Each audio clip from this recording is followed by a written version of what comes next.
بچوں کی فرمائش کوئی ہو اور وہ پورا نہ کر سکتا ہو، اس کی چھوٹی چھوٹی معصوم خوشیاں ہوں اور وہ اس کو پورا کرنے کے قابل نہ ہوتا ہو.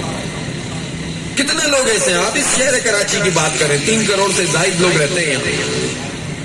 کتنے لوگ ایسے ہوں گے کہ جو اپنے بچوں کو کسی معقول اسکول میں داخل کروا سکتے ہیں؟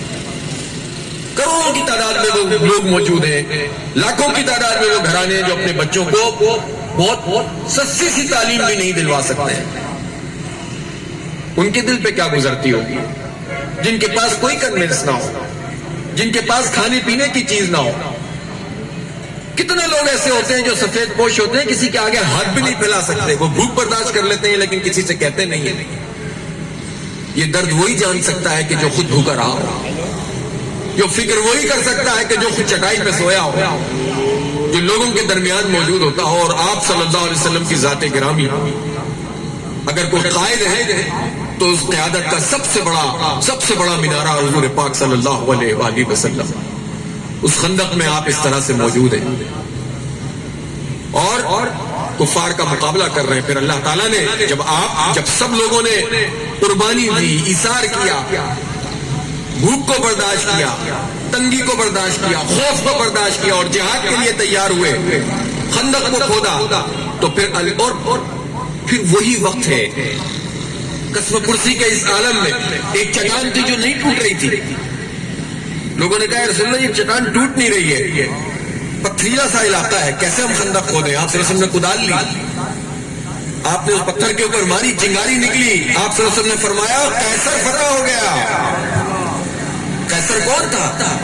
قیصر کہتے تھے روم کے بادشاہ کو. اس وقت 2 بڑی سپر پاورز تھی، ایک روم اور ایک ایران. روم کے بادشاہ کو قیصر کہتے تھے، اس کا ٹائٹل تھا، اور ایران کے بادشاہ کو کسرا کہتے تھے. بہت بڑی بڑی سلطنتیں تھیں، بڑی زبردست فوجیں تھیں ان کی.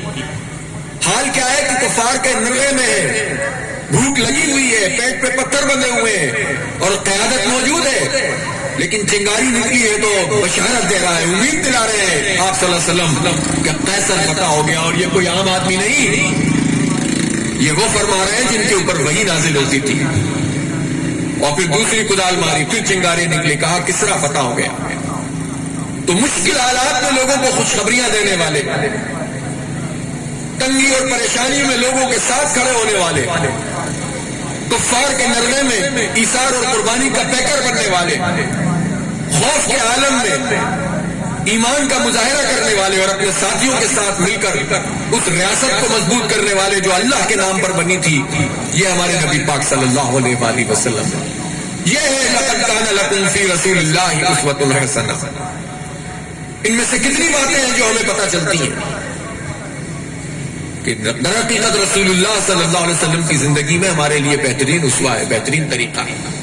اس لیے میرے بھائیوں اور دوستوں، میں پھر آپ سے یہ عرض کروں گا کہ نبی پاک صلی اللہ علیہ وسلم کی سیرت کو پڑھیں، سنیں اور لوگوں تک پہنچائیں اور اپنے بچوں کو پڑھائیں. اور اس میں بھی اس بات کو یاد رکھیں کہ جہاں چھوٹی چھوٹی باتیں اور چھوٹی چھوٹی سنتوں کو عام کرنا ہے، وہاں آپ کی جو سب سے بڑی سنت ہے اور وہ سنت یہ ہے اور وہ طریقہ اور وہ پوری سیرت کا سمجھ لیں کہ جو سب سے بڑا مشن جو اللہ نے ہی آپ کو عطا کیا تھا وہ یہ تھا کہ جو دین اللہ نے آپ کو عطا کیا ہے اس دین کو غالب کر دیں، ایک نظام بنا دیں، ایک طاقت بنا دیں، ایک ریاست بنا دیں، اس حق کو غالب کر دیں اور جتنے بھی دین اور جتنے بھی نظام دنیا کے اندر موجود ہیں ان کے اوپر اس کو ایک قوت کے طور پر کھڑا کر دیں. یہ نہیں ہے کہ مسجد کے لیے تو اللہ اور اس کا رسول، قرآن اور حدیث اور مسجد سے باہر کا پورا نظام ان لوگوں کے زیر سایہ چلے جو اللہ کے حکم کے برخلاف فیصلے کرنے والے. یہ نہیں بلکہ کہ هو الذی ارسل رسوله بالهدى ودین الحق لیظہرہ علی الدین کلہ. وہ یہ ہے، وہ اللہ ہے جس نے اپنے رسول کو ہدایت کے ساتھ اور دین حق کے ساتھ بھیجا تاکہ وہ اس دین کو دنیا کے تمام ادیان پر، تمام نظاموں پر، دین کا مطلب نظام زندگی ہے، زندگی کا ہر کام دین کے اندر شامل ہے، تو تمام ادیان پر اس دین کو غالب کر دیں. یہ رسول پاک صلی اللہ علیہ وسلم کا مشن تھا جو اس سے مشن سے وابستہ ہوا. پھر آپ صلی اللہ علیہ وسلم کے جس طریقے پر چلے گا راحت ہی راحت ہے، سکون ہی سکون ہے. لیکن اس مشن سے ہم ایک طرف رہ جائیں، ہمارے چاروں طرف اللہ کا اور اس کے رسول کا حکم ٹوٹ رہا ہو اللہ کا حکم ہے کہ سود نہیں ہونا چاہیے، وہ اللہ اور اس کے رسول سے جنگ ہے، لیکن سود کی معیشت ہو۔ اللہ کا حکم ہے عدل کا نظام ہونا چاہیے، انصاف ہونا چاہیے، لیکن ظلم کا نظام ہو۔ اللہ کا حکم یہ ہے اور اس کے رسول صلی اللہ علیہ وسلم کی سیرت تو یہ ہے کہ اگر ایک فاطمہ نابی ایک بڑے قبیلے کی کسی عورت نے چوری کی اور اس کی سزا کا تعین ہوا کہ اس کے ہاتھ کٹیں گے، تو لوگ آ گئے کہ بڑے قبیلے کی عورت ہے، وہ لوگ ہم سے دور ہو جائیں گے۔ آپ صلی اللہ علیہ وسلم نے فرمایا، اس کا نام بھی فاطمہ تھا، آپ صلی اللہ علیہ وسلم نے فرمایا کہ اگر فاطمہ بنت محمد بھی چوری کرتی تو اس کے ہاتھ کاٹے جاتے۔ یہ عدل اور انصاف کی اسلامی ریاست میں موجود تھا۔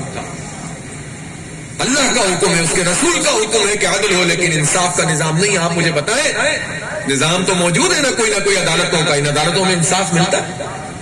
40 سال تک کیس چلتے رہتے ہیں، انصاف نہیں ملتا۔ طاقتوروں کا انصاف، ایک ابھی پچھلے دنوں کی بات ہے، آپ نے سنا ہوگا نسلا ٹاور کو گرا دو، یہ ایسے ہی جیسے کہیں کہ اس ٹاور کو گرا دو، اس کے کسی کاغذ میں کمی ہے نہیں، بھائی موجود ہے۔ تو ہم پوچھیں گے بھائی کیوں گرا دو، تو وہ کورٹ کہے گا کہ یہ غلط بنا ہوا ہے، اس کا ایک کاغذ غلط ہے۔ تو بھائی اس میں کچھ لوگ رہتے ہیں جنہوں نے اس کو خریدا ہے، جنہوں نے سارے کاغذ دیکھے ہوں گے۔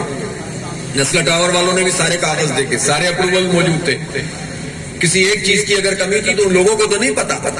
جو حکومتی ادارے وہ کہتے ہیں اوکے ہر جگہ کے NOC موجود ہے، لیکن سپریم کورٹ آف پاکستان کا چیف جسٹس یہ کہے کہ نہیں، اس کو گرا دو چونکہ اس کی جو ہے فلاں اتنی زمین لیز نہیں ہوئی، جبکہ وہی کورٹ اسلام آباد کی حیات ایجنسی کو ریگولرائز کر دے، وہی کورٹ وزیر اعظم کا کون سی جگہ بنی گالا اس کو ریگولرائز کر دے، اس لیے کہ وہ وزیر اعظم کا ہے، وہ بھی غلط بنا ہوا ہے، اس کے بھی پیسے ادا نہیں کیے گئے، کوڑیوں کے مال اس کو الاؤ کر دے، اور جنہوں نے اپنی جمع پونجی لگائی ہو ان کے لیے آپ جو ہے وہ خبر بنانے کے لیے چیف جسٹس آف پاکستان کہیں کہ گرا دو، تو ایسے دستور کو صبح بہر کو میں نہیں مانتا، میں نہیں جانتا۔ جو حق کے خلاف ہو، جو اسلام کی تعلیمات کے خلاف ہو، جو قرآن کے خلاف ہو، جو عدل کے خلاف ہو، چاہے وہ چیف جسٹس بھی کرے گا تو اس کی مزاحمت کی جائے گی۔ چیف جسٹس پابند ہے عدل اور انصاف کا، لیکن ہمارے اس نظام میں نہ چیف جسٹس سپریم کورٹ نہ چیف جسٹس ہائی کورٹ، الا ماشاء اللہ کوئی فیصلہ ہو جائے، ورنہ فیصلے ہی نہیں ہوتے۔ لاکھوں مقدمات کورٹس میں پڑے ہوئے، یہ نظام ہے۔ لوگوں کو 25 سال جیل میں گزارنے کے بعد بتا رہے ہیں کہ تم تو بے گناہ تھے۔ ایک آدمی جیل میں فوت ہو گیا، 15 سال گزارنے کے بعد پتہ چلا بے گناہ تھا۔ اس نظام میں کس کو جو ہے وہ راحت مل سکتی ہے؟ آپ کی جگہ پہ کوئی قبضہ کر لے، آپ کی نسلیں بھگتنی ہیں اس کو۔ ظلم کا نظام، قتل کر دو پتہ بھی نہیں چلتا کہ پھر اس کے بعد جو ہے وہ کوئی پوچھنے والا نہیں ہے۔ تو یہ کیسے ممکن ہے کہ قرآن اور رسول پاک صلی اللہ علیہ وسلم کی سیرت اور آپ کی رہنمائی موجود ہو اور ہم بھی موجود ہوں، آپ صلی اللہ علیہ وسلم سے اظہار محبت بھی کر رہے ہیں، لیکن آپ کی لائی ہوئی شریعت پر عمل نہیں ہو رہا۔ لوگ سمجھتے ہیں شریعت کا مطلب صرف گاڑی کی پیمائش ہے، پانچوں کی اونچائی ہے، اس کو مکمل دین سمجھتے ہیں، اسی میں آپس میں لڑتے رہتے ہیں کہ حی علی الصلاۃ پہ اٹھنا ہے یا اللہ اکبر پہ اٹھنا ہے۔ چھوٹی چھوٹی باتوں پہ لڑائی جھگڑے، اور جو دین کی بڑی بڑی عمارتیں ہیں وہ ڈھیر رہی ہیں اور ہم خاموش بیٹھے ہوئے ہیں۔ تو اللہ کو تو جواب دینا پڑے گا، رسول اللہ صلی اللہ علیہ وسلم کے سامنا تو کرنا پڑے گا۔ اگر شافع محشر کی شفاعت چاہتے ہیں تو رسول پاک صلی اللہ علیہ وسلم کے لائے ہوئے نظام کے لیے جد و جہد کرنی پڑے گی۔ حق اور باطل کے مارکے میں حق کا ساتھ دینا اور باطل کا مقابلہ کرنا پڑے گا، ورنہ اس کے بغیر کیسے جو ہے وہ آپ کو رسول اکرم صلی اللہ علیہ وسلم کا سامنا کر سکیں گے؟ اللہ کا حکم ٹوٹتا ہے صبح و شام۔ اللہ تعالیٰ نے منع کیا، فواحش اور منکرات پھیلانے والے کون ہیں؟ شیطان ہیں۔ پورا میڈیا یہ فواحش پھیلاتا ہو، منکرات پھیلاتا ہو۔ ہمارا کیا کنٹرول ہے اس وقت؟ ہم اپنے بچوں پر کتنا کنٹرول کر سکتے ہیں؟ ہم سمجھا سکتے ہیں، بتا سکتے ہیں، متبادل دینے کی کوشش کر سکتے ہیں، لیکن جہاں سے تمام چیزیں گورن ہوتی ہیں اگر وہ شیطان کے ہاتھ میں، تو اس کا تو ایک ہی راستہ ہے کہ ہم جد و جہد کریں اس پورے شیطانی نظام کے خلاف۔ اس میں بچے بھی ہمارے انشاءاللہ اس میں شریک ہوں گے تو برائی سے بچیں گے۔ برائی کے خلاف جد و جہد وہ آدمی کو نیکی پر قائم رکھتی ہے، ورنہ جتنی طاقت برائی کو حاصل ہے، آدمی خود نیک بننا چاہے تو تنہا کچھ نہیں کر سکتا۔ برائی کے پاس سسٹم ہے، نظام ہے، تہذیب ہے، طاقت ہے، ٹیکنالوجی ہے، لیکن اللہ تعالیٰ نے ہمیں جو دین دیا ہے وہ اس سے بہت بڑھ کر ہے۔ اصل بات ایمان ہے۔ تو اس لیے رسول اکرم صلی اللہ علیہ وسلم کی سیرت کے ان پہلوؤں کو عام کیا جائے. کسی اور محفل میں انشاءاللہ بہت تفصیل سے بات ہوگی. اس مملکت خداداد پاکستان میں جہاں ہم رہتے ہیں، یہ وہ مملکت ہے جو ایک وعدے کی بنیاد پر ہم نے حاصل کی تھی کہ اللہ کا نظام یہاں قائم کریں گے.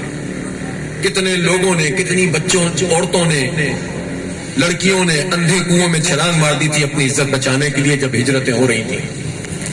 کتنے لوگ تھے جنہوں نے اپنا سب کچھ گھر بار چھوڑ دیا تھا اور یہاں پہنچے تھے.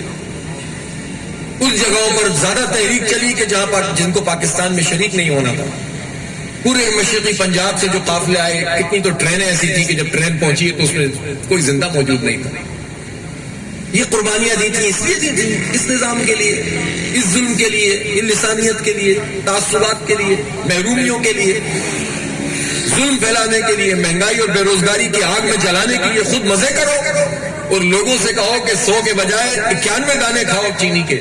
اب یہ وزیر صاحب نے فرمایا تھا نا، چینی مہنگی ہے تو کیا ہوا، آپ چینی کم کھائیے. آٹا مہنگا ہے تو کیا ہوا، آپ روٹی کم کھائیے، صحت اچھی ہو جائے گی.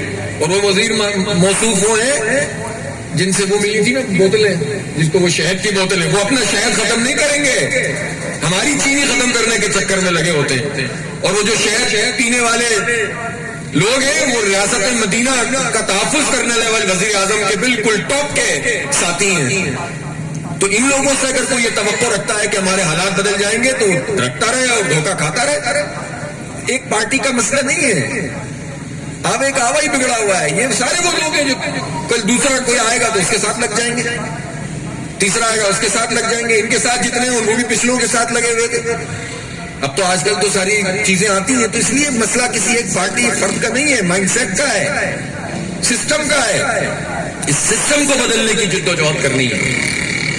اس لیے میں جماعت اسلامی کے تمام دوستوں کا، بھائیوں کا شکر گزار ہوں کہ انہوں نے اس موقع کو فراہم کیا.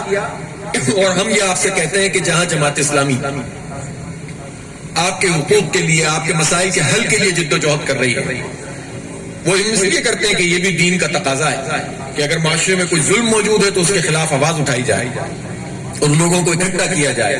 اس کو ہم دین کا کام سمجھ کے کرتے ہیں. اس کو محض وہ سیاست نہیں سمجھتے جو سیاست زندہ باد مردہ باد کی ہوتی ہے.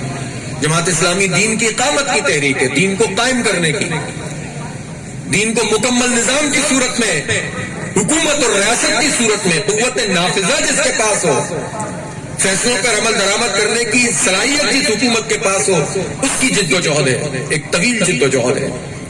اس میں وقت بھی لگتا ہے، اس میں توانائی بھی لگتی ہے، لیکن ظاہر ہے کہ راستہ یہی ہے. اس کے بغیر ہمیں نجات نہیں مل سکتی. اگر دنیا میں ہم کوئی بہت، ہمارے پاس کوئی پیٹرول نکل آئے، سونا نکل آئے، ہیرے نکل آئے اور ہم بہت زیادہ مالدار، ہمارا ملک ہو بھی جائے اور سب خوشحال ہو جائیں، لیکن اللہ کا نظام موجود نہ ہو تو یہ خوشحالی بھی ہمارے کسی کام کی نہیں ہے.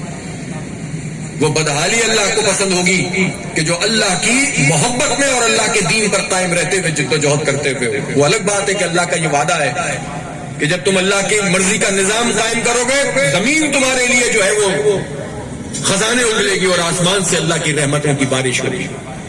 لیکن یہ تو بائی پروڈکٹ ہے. اصل بات یہ ہے کہ دین کی جد و جہد اس لیے کی جائے، حق کے لیے آواز اس لیے اٹھائی جائے کہ یہ اللہ کو پسند ہے اور جو رسول اللہ صلی اللہ علیہ وسلم کو پسند ہے. وہی ہماری نسبت ہے اور کوئی اور چیز نہیں ہے. اس لیے زندگی کے ہر دائرے میں جو ہم جد و جہد کر رہے ہیں، خدمت کے میدان میں، بچوں کی تعلیم اور تربیت کے میدان میں، درس و تدریس، سیرت کے پروگرامات، خواتین کے حلقہ درس اور اسی طرح لوگوں کے مسائل کے حل کی جد و جہد، یہ ایک مکمل خاکہ ہے. جماعت اسلامی اس پر کام کرتی ہے. میں آپ سے درخواست کرتا ہوں، نوجوانوں سے کہتا ہوں کہ اس کا حصہ بنے. اس جد و جہد میں آپ شریک ہوں.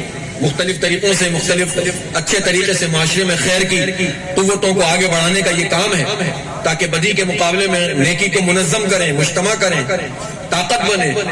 تو اس لیے آپ سے میری درخواست ہے کہ آپ جماعت اسلامی کا حصہ بنیں، اس تحریک کا حصہ بنیں، اس دین کے غلبے کی تحریک کو مضبوط کریں.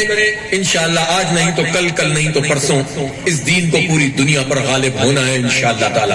کوئی اس کو ذلت سے مان لے یا کوئی عزت سے اس کو قبول کر لے، یہ دین تو غالب ہوگا.